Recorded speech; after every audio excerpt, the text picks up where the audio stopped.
Bom, o conceito de campo elétrico, ele é um conceito bastante complexo se a gente pensar só pensarmos no sentido de que ele mostra uma ação de uma força a uma certa distância.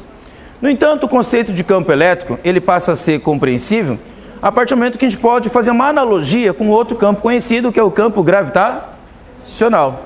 E esse campo gravitacional, ele surge da interação de duas massas, tá? Se nós considerarmos, por exemplo, o aspecto da força elétrica, ela é bastante semelhante à força gravitacional.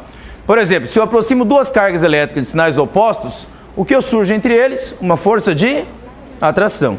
E quando eu falo uma força, na verdade, estou falando um par de forças, né? É uma interação. Nesse caso, uma interação produzida pela ação e reação. Se a primeira carga puxa a segunda, o que a segunda faz? Também puxa a primeira. E isso obedece uma equação que é chamada de lei de Coulomb, que mostra para nós que a força elétrica depende do produto das cargas e depende da distância que os separa, só que de forma inversamente proporcional ao quadrado da distância. Essa lei de Coulomb, que é da força elétrica, é muito semelhante à lei da gravitação universal. No caso da lei da gravitação universal, nós não consideramos duas cargas, mas consideramos duas massas. Por exemplo, eu tenho uma massa M1, que pode ser, por exemplo, o planeta Terra, e uma massa M2, que pode ser, por exemplo, o planeta Marte. E os dois separados por uma grande distância, que representa aqui pela letra R. Essas duas massas planetárias estão mutuamente se atraindo. Essa atração se dá pelo produto das massas dividido pela distância ao quadrado. E, é claro, tem uma proporção aqui representada pela constante G. Mas se você olhar para essa equação e olhar a equação anterior, vocês podem perceber uma enorme semelhança entre essas duas equações. Essa semelhança já foi motivo de muita discussão dentro da física, da tentativa de tentar observar ou comprovar se não existe uma conexão entre uma coisa e outra. Talvez até de acreditar que talvez pudesse ser a mesma coisa. Mas, ao longo do tempo, ainda não conseguimos, dentro da física, unificar, pelo menos até agora, essas duas relações, apesar da enorme semelhança matemática que elas possuem, tá? Mas a nossa análise aqui do campo gravitacional vai ser importante, porque por analogia vai ficar mais fácil nós entendermos o campo elétrico. E nesse caso, o que eu estou fazendo aqui? Eu estou considerando agora duas massas de valores completamente diferentes, tá? Uma massa da Terra, representada aqui pela massa Mzão, e a massa de uma maçã, por exemplo, uma massa Mzinho, tá? A maçã e a Terra, o que elas fazem entre si? Elas se atraem. Tanto a Terra atrai a maçã, quanto a maçã atrai a Terra. No entanto, apesar dessa atração ser igual entre os dois, ou seja, constituir um par ação e reação, apesar das forças serem iguais, os efeitos sobre os dois corpos são iguais. Por que não? Por causa da massa ser muito diferente, né? O motivo é a massa ser muito diferente. Como a massa da Terra é imensamente maior que a massa da maçã, a Terra possui muito mais inércia nesse caso. Inércia significa que ela está parada, ela tende a continuar o quê? Parada em relação à maçã, mais do que a maçã tende a ficar parada. Então, nesse caso, é muito mais fácil a maçã descer do que a Terra subir, tá? Mas, mutuamente, estão se atraindo. A lei da gravitação universal pode ser aplicada nesse caso também. A lei da gravitação universal diz que a massa M1 vai ser a massa Mzinho, que é a massa da maçã, a massa M2 é a massa da Terra, representada aqui por Mzão, dividido pela distância que separa o centro desses dois corpos. Essa lei da gravitação também pode ser traduzida através de uma outra força conhecida com o nome de força-peso.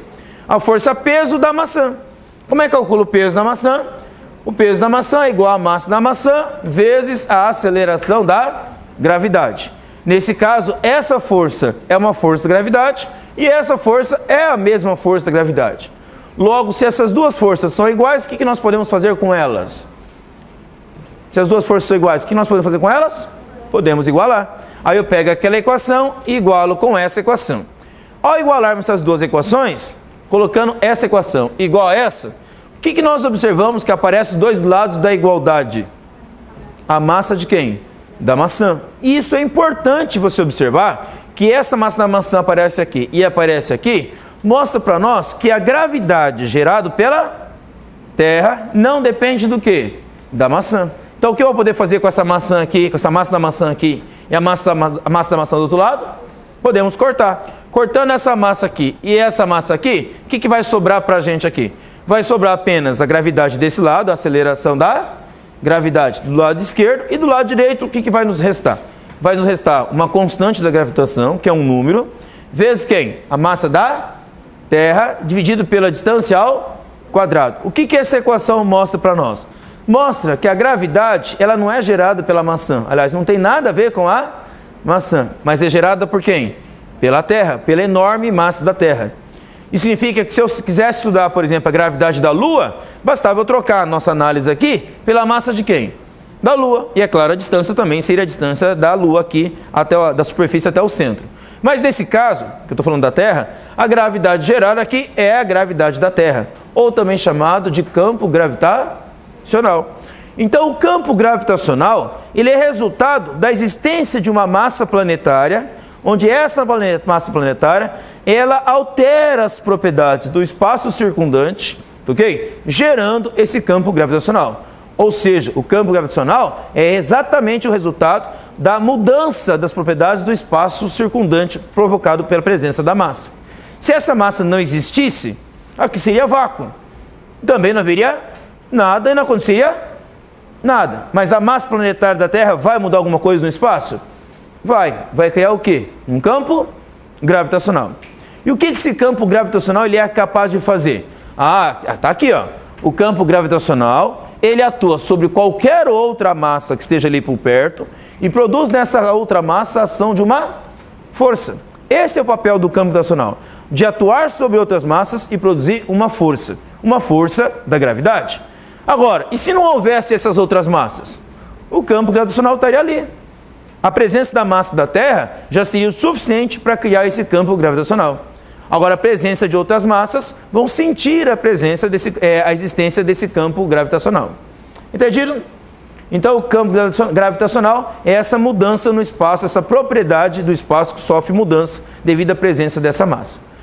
Ora, de maneira análoga, então, agora eu vou explicar o campo elétrico.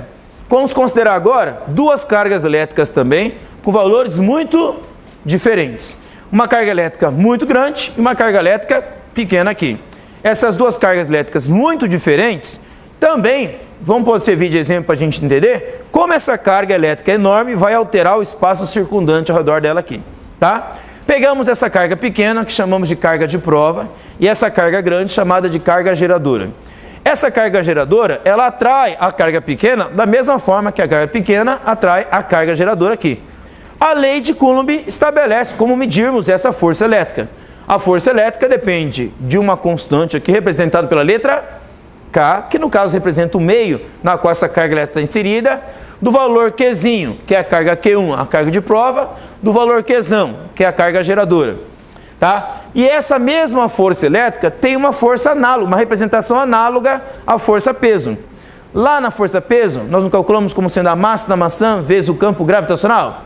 Aqui nós teremos uma força elétrica que seria equivalente a quê? Equivalente à carga vezes o campo elétrico. Lá no campo gravitacional entrava a massa da maçã, que estava aqui. Agora eu tenho a carga de prova, colocamos aqui. Lá tínhamos o campo gravitacional e aqui nós temos o campo elétrico. Então essa equação que eu coloquei agora aqui, ela é análoga à força peso na análise anterior. Se essas duas equações aqui representam a mesma força elétrica, então o que eu posso fazer com essas duas equações? Nós podemos igualar essas duas equações, certo? Igualando as duas equações, o que nós percebemos? De novo, algo semelhante ao que a gente fez com a gravidade. Que aparece um termo dos dois lados da igualdade, né? O que aparece dos dois lados da igualdade? A carga de prova, Qzinho aqui. O que eu posso fazer com Qzinho e Qzinho? Podemos cortar. Qual é o significado físico de poder cortar Qzinho desse lado e Qzinho desse lado? É que a carga de prova não produz o campo elétrico em análise aqui. Quem produz o campo elétrico que eu estou analisando aqui? A carga geradora. Então o resultado ao cortar Qzinho com Qzinho é que o campo elétrico vai depender do meio onde está inserida essa carga geradora, vai depender da carga geradora e vai depender da distância, de forma inversamente proporcional ao quadrado disso. Essa medida do campo elétrico mostra para nós quem está sendo responsável pela produção desse campo elétrico. Essa carga geradora aqui. Você pode pensar, mas a carga de prova também não é capaz de gerar um campo elétrico ao redor dela? Sim, é capaz, ok? Mas nesse caso que eu estou analisando aqui, a carga de prova, ela está servindo apenas para quê? para provar a existência de um campo elétrico. Da mesma forma acontece com o campo gravitacional da Terra. A Terra gera o seu enorme campo gravitacional à sua volta. Tá, mas se eu pegar esse giz, que tem uma massa, também não gera um campo gravitacional à sua volta? Gera. Mas comparando esse campo gravitacional desse giz com o campo da Terra, ele é desprezível. Tá ok? Por isso que é mais fácil perceber o efeito do campo da Terra sobre o giz do que o campo do giz sobre quem? Sobre a Terra. Ok? Tá? Porque a massa desse giz comparado com a massa da Terra é desprezível. Da mesma forma, eu estou usando uma comparação entre a carga de prova e a carga geradora. A carga de prova, comparada com a carga geradora, ela é desprezível. Então, devido a essa enorme diferença, eu percebo muito mais eficiência na ação do campo elétrico gerado pela carga geradora sobre a carga de prova do que o oposto. Tá? Mas não podemos esquecer que o contrário também acontece. Tá? Porque a terceira lei de Newton ela é válida em qualquer dessas situações. Porém, essa análise nossa que a gente acabou de fazer do campo elétrico difere do campo gravitacional em um detalhe importantíssimo, apesar da semelhança. Porque eu posso mudar o sinal dessa carga aqui, não posso? Nesse caso aqui, ó, repare, nós tivemos uma força de atração, não tivemos? Mas o que aconteceria se eu pegasse essa carga geradora aqui e trocasse ela por uma carga positiva? O que mudaria em nossa análise que a gente acabou de fazer na eletricidade aqui? Exatamente, ao invés dessas duas cargas se atraírem, se aqui fosse positivo, o que haveria entre essas duas cargas? Uma repulsão. Isso mostra para nós que o campo elétrico pode inverter o seu sentido. Ao invés de ser atrativo, como nesse caso, o campo elétrico ele pode ser repulsivo. Ao contrário do que acontece na gravidade. A gravidade é somente atrativa. Então, o fato da gravidade produzir só campos atrativos e a eletricidade tanto atrativo quanto repulsivo, mostra uma diferença na natureza das duas coisas, apesar das semelhanças matemáticas, tá? Mas a natureza da gravidade e da eletricidade são diferentes. E essa natureza se manifesta dessa forma, através de uma natureza puramente atrativa, no caso da gravidade, e na eletricidade sendo atrativa e repulsiva. Mas como eu disse, apesar dessas diferenças, ainda existe uma busca na física de tentar unificar as duas coisas, como se as duas coisas fossem, a verdade, a mesma coisa, certo? Mas ainda não é tão simples fazer isso, tá? Muitos físicos de renomes, inclusive, gente, a gente chama de cachorro grande, certo? Nessa história toda, já tem trabalhado nisso ao longo de tempos e ainda não temos conseguido unificar, pelo menos, a eletricidade e a gravidade junto. Existem outros tipos de forças que também existem na natureza que a física já conseguiu unificar de uma forma semelhante devido ao comportamento deles também serem semelhantes. Okay? Essa unificação é uma das maiores buscas que existe na física. A gente chama de tentativa de buscar a teoria do campo unificado, que é unir todos os tipos de campos que existem na natureza. Mas ainda não conseguimos fazer isso, tá? Mas considerando essas diferenças, tá? Mantendo fiel essas duas diferenças, nós temos que perceber que apesar da diferença, existem semelhanças matemáticas aqui. Por exemplo, que o campo elétrico, nos dois casos, é inversamente proporcional ao quadrado da distância. Isso quer dizer que quanto mais longe eu estiver daquilo que produz um campo, menos efeito eu tenho desse campo. Certo? Tudo bem até aí? Bom, agora vamos analisar esse campo elétrico, então, de outra forma aqui, ó. Vamos analisar em termos conceituais, tá? O que é o campo elétrico, então, nesse sentido?